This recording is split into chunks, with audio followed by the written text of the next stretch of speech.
Hey guys, welcome back to Reverse 1999. In today's video, I wanted to talk about teams. Now, there's a couple things we're going to look at in this one, but essentially, I'm looking at this more from a complete beginner's perspective for people that just want to jump into the game, start playing, and just want a rough guide on how to piece together their teams and get themselves pointed in the right direction. That's what this sheet that I've made is. I'll go through this in a minute, but I just wanted to go through something else before I go through this. So I'll leave timestamps in the description if you want to bounce around. But the first thing I want to mention is over here on Prydwen, because they have got a great team section, but it's a bit more advanced, a bit more specific teams without as many substitute options for people. That's why I kind of made my little cheat sheet type thing.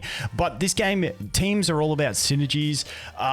There is no like just this character is always best in every team. Like it doesn't really work like that. The synergies behind the teams are always going to be important because you can't have two of the same buff. If you got two attack buffs, it's just the highest one that stays. You can't put two of the same debuff. So if you got increased reality damage that the enemy takes, you can't have that on twice. You can't double dip on the effect. So having good synergies between your team is always going to be a thing. Now, before we go into talking about these teams, there's four massive shout outs I want to give. One to Antilla, who runs Prydwen. Dude is fantastic at getting people together to help him create these great databases and guides for all these games that come out. But very, very, very special thank you to Blue, Gordan, and Liriell on Discord. Those are the three people that have played CN version and have been feeding Antilla all this information that goes into the site.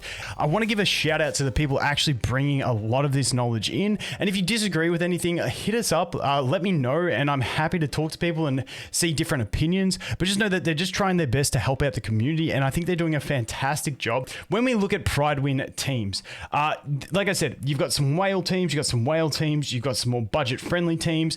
You should find a team for basically whichever starter unit you start with.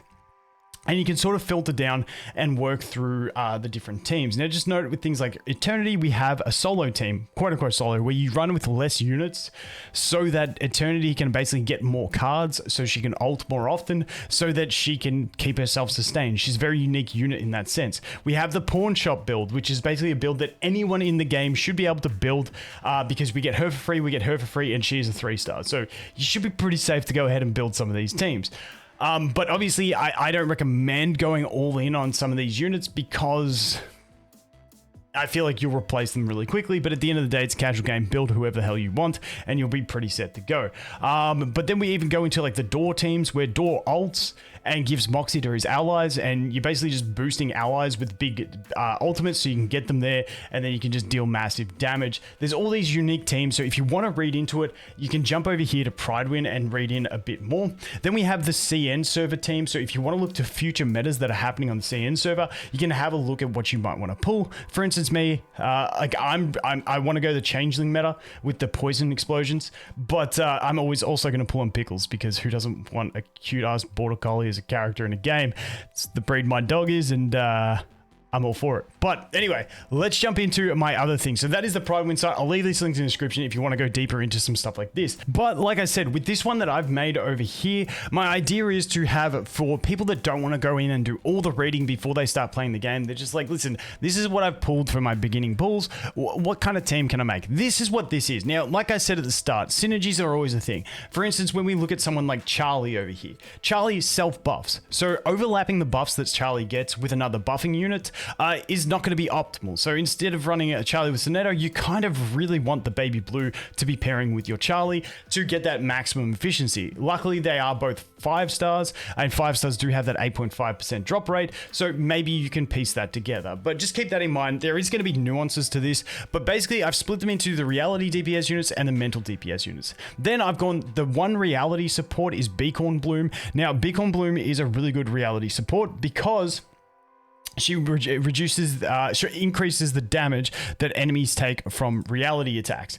Then we have Baby Blue, who then buffs the damage that enemies take, or increases the damage that enemies take from mental damage. So these two, you don't really want to be splitting it up. You don't want to have your main DPS reality and then bring Baby Blue. You don't want to have your main DPS be mental and then bring Beacon Bloom. That's the reason for separating these units. These three are very universal supports. When we look at Anne Lee, is a reality, same with Sonetto, and then we have Voyager, who is a mental, but really it doesn't matter because it's only the little bit of extra damage that they bring that is going to be affected by that sort of stuff. And at the end of the day, if you don't have a unit that's buffing that type of damage by being one of these two, then it really doesn't matter. You're just looking to bring universal supporting type units. So that's why I've done that and separated it into the type of damage, so you can identify these 5 will pair really well with her, these 3 will pair really well with her, and that's the basic gist of what I've tried to go with.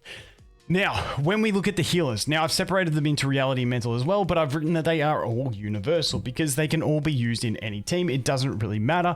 In certain cases, like Dickie here, who we get from the 8-day login, mind you, she's going to pair really well if we put her with, a mental team being Charlie and Baby Blue, because she also does really big damage. She also has some ignore defense damage, which is really nice.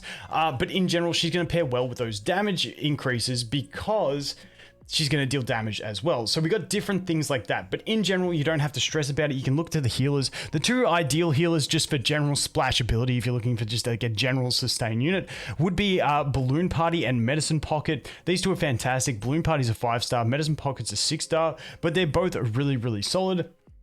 And then after that, if you're just looking for a general healer for a team, if you pulled Sotheby, she's just generally okay. She really wants Insight 3 before her healing becomes really efficient. And on top of that, she does become better in the future in a poison meta that will eventually grow, that has grown in CN meta. So she will be more of a thing in the future.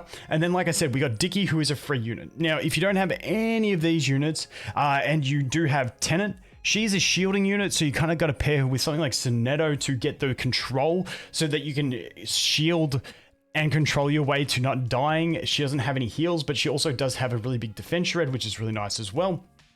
And then the final one that we do have down here is going to be La Source, who is just the 3-star healer if you have no other options.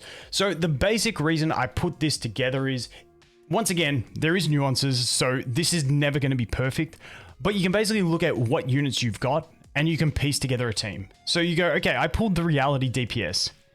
Do I have either Ann Lee, Voyager, or Beacon Blue? If you have any of them, put it in.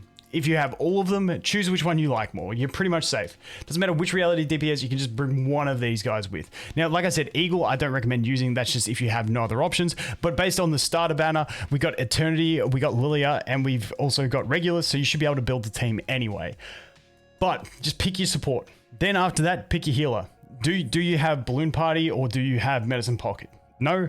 Okay, do you have Sotheby or do you yet have Dickie? Keep in mind you will get her at the 8-day login. No? Okay, then maybe you have to use the La Source just to get you away at the start. Just keep in mind, real early game, you don't actually really need a healer. You'll feel the point in the game that you do start needing a healer as well, so you can feel free to just use extra damage dealers if you want to in the early game. But then on the other side, it's like, okay, are these the units that I pulled? Do I have one of these mental damage units? Okay, then do I have the mental support? No. Do I have one of these universal supports? No. Okay, then I might have to use Sonetto. Just keep in mind, Charlie and Sonetto don't synergize overly well, so that's the one place where you might get a bit caught out. But in general, the idea is you look at what you have in the damage dealing options, you look at what you have in supportive options, you look at what you have in the healing options. There you go, piece together your first team, and then just figure it, and then you can like dive deeper into the game. At least you're pointed in the right direction. Like I said, go to Prydwen. They've got a lot more in-depth write-ups and stuff like that. But if you just want to get started, be like, I don't want to stress too much, I don't want to read for hours, this is the kind of sheet that I made to hopefully get you guys pointed in the right direction. Hopefully it made some sense. Like I said, this is not like your Bible for the game. This is just a little sheet that I whipped up to hopefully help some players out on their like first few days of play. And then you will definitely evolve and understand the game more and get a bit more nuanced in your team building. But as always, guys, that is going to be it for this one. Thanks for watching. Hope you have an awesome day, and I look forward to seeing the next one. Cheers.